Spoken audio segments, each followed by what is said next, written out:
Hello everybody and welcome to today's video. Today we are going to be making some Christmas advent calendars, a fun DIY that you can make for this holiday season, for yourself, for your kids, for a friend, for a partner, whatever it is you would like. If you're new to the channel, remember to hit that subscribe button. If you're enjoying this video, remember to hit that like button for me. And if you have any questions, comments, leave them down below. So let's get into it. For this project, you're going to need some cardstock, whatever colors you want for your advent calendar. For me, I'm going to be going with the traditional green, red, and white cardstock. And you're going to also be needing some sticker paper. I'm going to be using the Koala brand. I got my cardstock from Michael's and I got the Koala sticker paper off of Amazon. I'll put a link in the description of the video. A few other things that you're going to need are some scissors, tape or glue, maybe both, depending on how you want to put this project together, and whatever cutting machine and printer that you use. We are going to be using regular inkjet printer ink. So this advent calendar was put together in Cricut Design Space. I'm just going to show you guys the process of how I customized it. I replaced a bunch of the stickers for more vibrant colored stickers that I would like, and I customize the numbers to be a little more colorful with like a blue snowy background. The color of the boxes doesn't really matter because I'm using several different colors. I'm just going to cut out the two boxes together on one 30 centimeter by 30 centimeter or 12 inch by 12 inch cardstock sheets. I'll go over this in a little bit, but I can just cut all the different colors with that one cut. It might make a little more sense in a little bit. Just have the two boxes set up because I'm going to cut two boxes out of one piece of cardstock, and then the 25 different images for the different boxes and the numbers from 1 to 25 to label each of the box so you're able to know which box is for which day counting down to Christmas.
So once we have that all done and I've converted all of the images into stickers, here is what it's going to look like.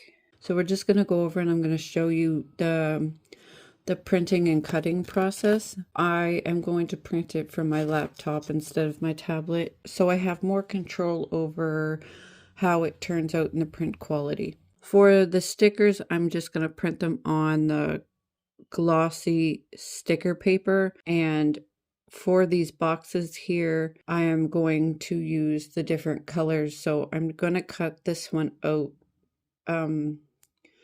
roughly 13 times, 2 boxes per page. I need 25 boxes, so I'm going to cut this about 13 times and I'll have an extra box. And for the stickers, I on the boxes, I'm going to print them out with my Epson printer. I'm going to select my regular printer, turn the ad bleed off, and I'm going to use the system dialog to customize the print quality.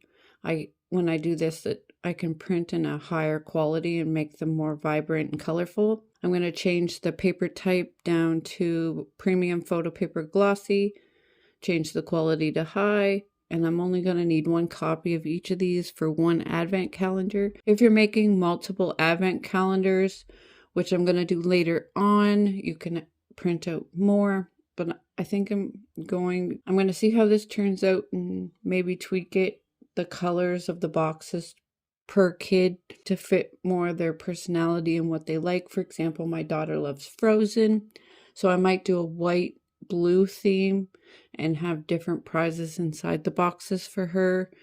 If one of my other kids likes Harry Potter, I might do another Harry Potter themed one, maybe a Lego themed one. I'm going to try to personalize it to each of the kids. But for this video, this advent calendar, putting it together and seeing how it turns out and showing everybody how to make it themselves. We're going to start with white and we're going to go through. And for the boxes, you're going to need a score tool because it scores all the lines to make it easier to fold, so you know where to fold it. So we're just going to go through the process of cutting out all of the boxes and cutting out the stickers. I'm not going to show you each individual box because that would take forever. There is going to be 26 boxes cut out because I'm cutting groups of 2. So we'll just speed through along and we'll cut out all the boxes, cut out all the stickers, and then we'll put this together. And for those that struggle with the print and cut, I put pieces of tape over the lines on the sticker papers.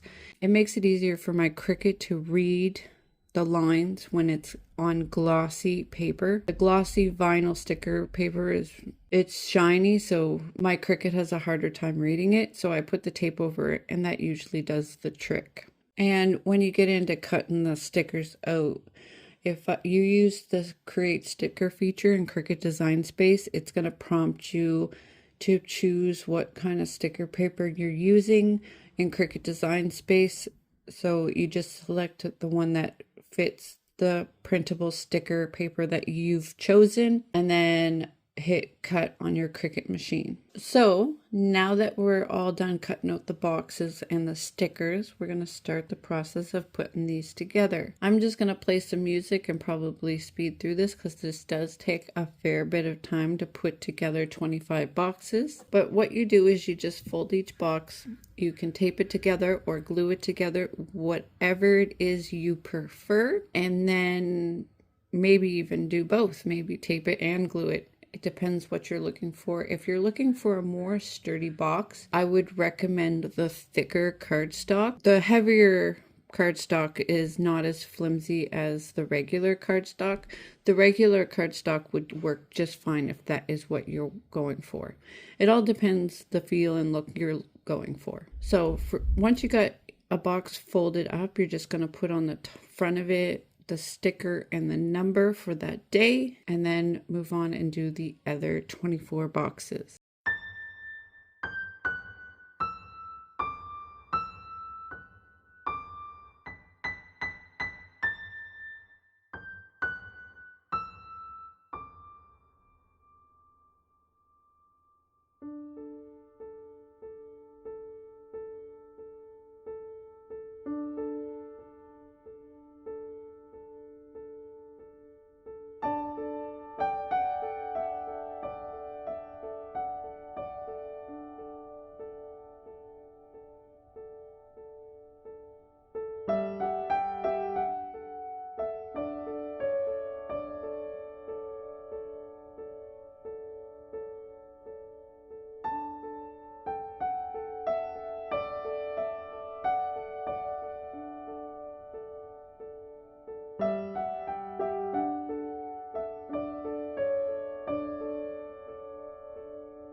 25 boxes all put together. You have made an advent calendar. And for these boxes, you just like, when you pick your day, you just pull out the front. You'll fill it with whatever prizes or candy or whatever it is that you want to put in your advent calendar. The great thing about this is you can customize it to the person that you're giving it to, which is awesome.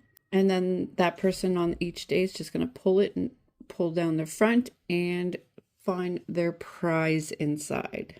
I think I want to do something where I make this advent calendar like all together. So I'm going to glue all of the boxes together in like a standard calendar 5x5 square. And I'm going to, once I glue all the boxes together, I'm going to glue it to a piece of cardstock on the back and then make a border around it so it looks like a cute little calendar.